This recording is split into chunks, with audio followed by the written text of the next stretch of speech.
Hi, this is Stephen Bourne with the Rye Civic League. This is coming out to you on Tuesday, not next weekend, because I've got the Pan Mass Challenge. That's that 160, 170 mile bike ride. It's gonna be my 35th time doing that bike ride to raise money for the Jimmy Fund, and I'm still a few thousand short on my fundraising. But stick around, Alex is gonna tell you about a 100-year-old business that was in Rye, what happened, a little bit of the history. Today, and we've got the deliberative session talking about the trails. It's actually one of the places where we have trails, but it's not very well marked. I wish they would do that better. All right, so what happened in July? The parking on Ocean Boulevard was a big deal. The select board passed that ordinance. The spaces went away. Governor Ayotte was the one that stepped in and had the DOT change that. The select board, the July 13th meeting said, all right, let's do a traffic study, get some data, figure out what's going on. They've assigned the DPW director, police chief, some others to come up with an RFP, try to get that done, because you do that in a few more weeks, it's going to be useless, the summer will be over. And then 170 residents signed a petition, most of them look like they live around there, said they liked it with a no parking.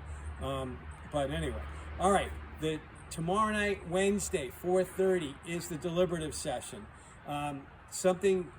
The moderators' rules have now been posted. I think you need to read those. One of the things that came out at last night's select board meeting started with a public comment. The select board didn't respond. At the end, Susan Barton brought it up. Why isn't there going to be an attorney there to support the residents?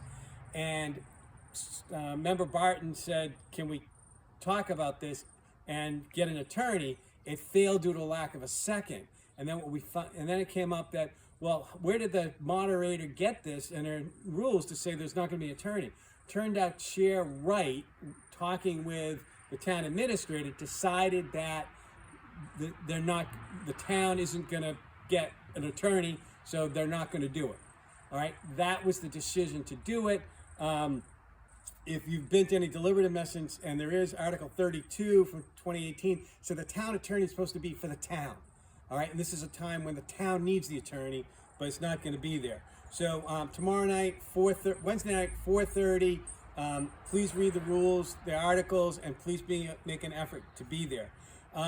If you notice behind me, things are brown. Rye Water and Aquarium still have the irrigation restrictions going. They mentioned, Aquarium mentioned the water table is about 2 feet below normal.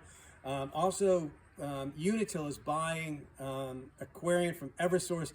The finances have taken over about 5 years. We also learned DOT updates. So if you come in a Rye from North Road by the Sagamore Golf Course on Route 1, it's a bad intersection. They're actually moving, so when you're coming up, leaving Rye to Route 1, they're moving that to the right, away from the golf course. And then the other road, the other side, is going to shift down towards the Drum Center. So they're going to be fixing that intersection. The Energy Committee last night gave an update on community power rate, the changes, what's happening, why. So there's good information there. They're also having I think I got to fix this date. I think it's August 19th, Wednesday, at 7 p.m. want to lower your electric rate. So they're having a session to help you there. The Planning Board, Master Plan Committee, and the Select Board one of the things they're driving is implementation, all of our buildings. So the school has started their RFP to look at combining those.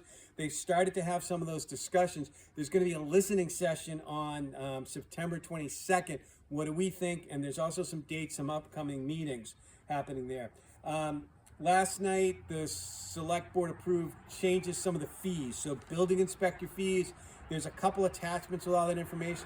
Police details and other fees are changing. And also the fire fees. One of the things that is new, our smoke detector goes off once in a while from the fireplace.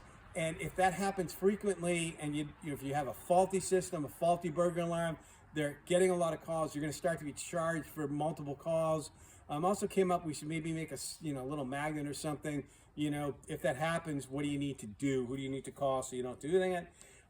Some other good news, that the Verizon cell tower in the Rye Congregational Church is supposedly up and running. If you in the center town, you should start to see better cell coverage. Also, please take a minute to look at the general announcements. Some interesting things happening. The first week in August, several interesting things by our esteemed historian. What's going on? They announced the Parsons Picnic is going to be September 13th, and there's a couple other events. So please take a minute to look at those and put those in your calendar. You are done with me. Here's Alex, and please make an effort to show up tomorrow night, Wednesday, 4:30, deliberative session. Good morning, everybody. We're on Wallace Road. You can see behind me what used to be a barn is converted to a house, but we're very close to the location of Rand Lumber Company. Now, as you know today, that's Seaglass Lane and their houses.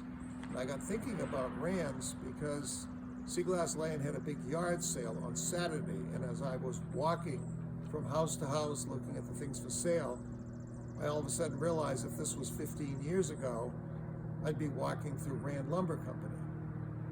So the Rand family is one of the old founding families of Rye. They founded the lumber company in 1910. And for the next century, until 2012, we had our own lumber company. It served Rye and the seacoast. It was wonderful. Now, many of you will remember the big barn that used to be attached to the house. So that was located right where Seaglass Lane begins today.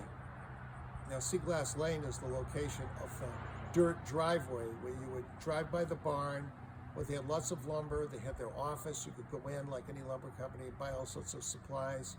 But you had to go up to the second level of the barn. And that barn later was moved across the road, and sadly it burned down, but they've rebuilt a new barn there.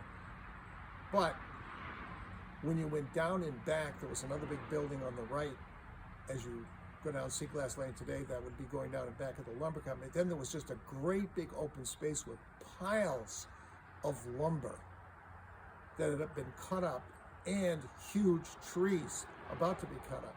When you got way down and back, there was a great big long low building, and that's what those great industrial blades, when they got cranking and they would feed the logs through those huge blades and cut the boards into different widths.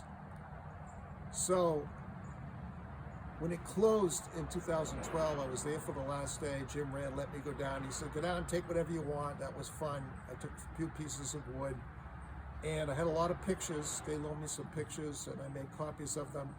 So I'm inspired now to make an album of them for the museum so people can see one of the wonderful businesses of Rye that lasted over a century. I even wrote a poem about Rand's.